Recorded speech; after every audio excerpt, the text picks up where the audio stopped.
भाप स्नान की विधि और उसके लाभ लिखिए। भाप स्नान कब और क्यों निषेध है?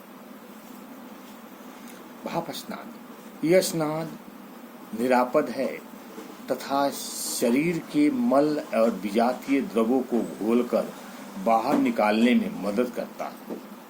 यह पसीना लाकर शरीर को हल्का फुल्का कर देता है। विधि, इसके लिए एक स्टीम बाथ तब होता है जो चारों ओर से बंद किया जाता है।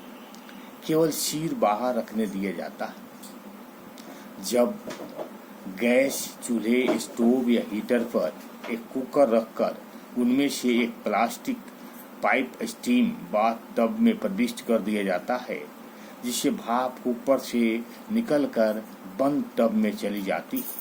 उस टब में रोगी को नंगा कर बैठाकर गर्दन से ऊपर का हिस्सा बाहर निकालकर टब को बंद कर देते। अब गैस स्टार्ट कर वक्ष में भाप प्रवाहित की जाती है।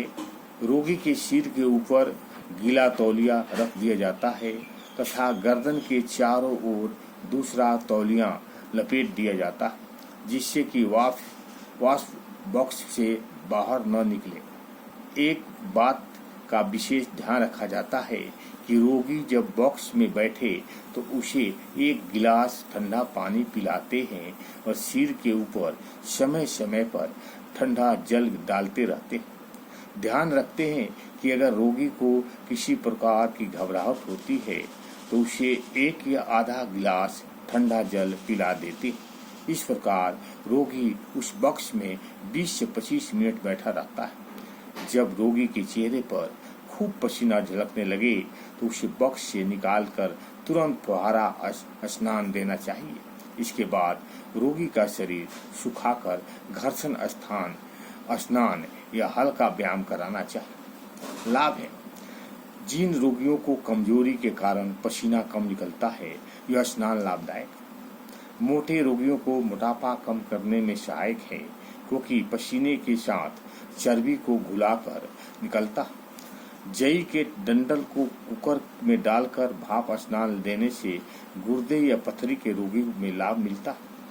यह फ्लावर के क्वाथ से भाप स्नान देने से आंतों की या गठिया की पीड़ा में, पेशाब की नली की सूजन या इन्फेक्शन में या जलोदर की प्रारंभिक अवस्था में लाभ होता। मूत्रा अवरोध की अवस्था में सेव घास के क्वाथ का भाप स्नान रामबाण औषधि। जहरीले कीड़े के डंक मारने पर भाप स्नान के साथ साथ गिल्ली पट्टी भी लाभदायक। रेबी की अवस्था में भाप स्नान से तत्कालिक सहायता ली जा सकती है। भुजाओं या टांगों में ऐंठन हो तो फ्लावर्स की क्वाथ का भाप स्नान राहत देता है। निषेध के रूप में भाप स्नान कमजोर व्यक्ति को नहीं देना चाहिए। उच्च रक्तचाप की रोगी को नहीं देना चाहिए। खाली पेट देना चाहिए अथवा भोजन के 1 घंटे पहले और 3 घंटे बाद तक नहीं देना चाहिए। यदि रोगी को घबराहट महसूस हो तो तुरंत बंद कर देना चाहिए। यदि रोगी की त्वचा अधिक संवेदनशील हो तो भी स्नान नहीं दिया जा सकता। ओम शांति। अच्छा लगे तो लाइक करें और सब्सक्राइब करें।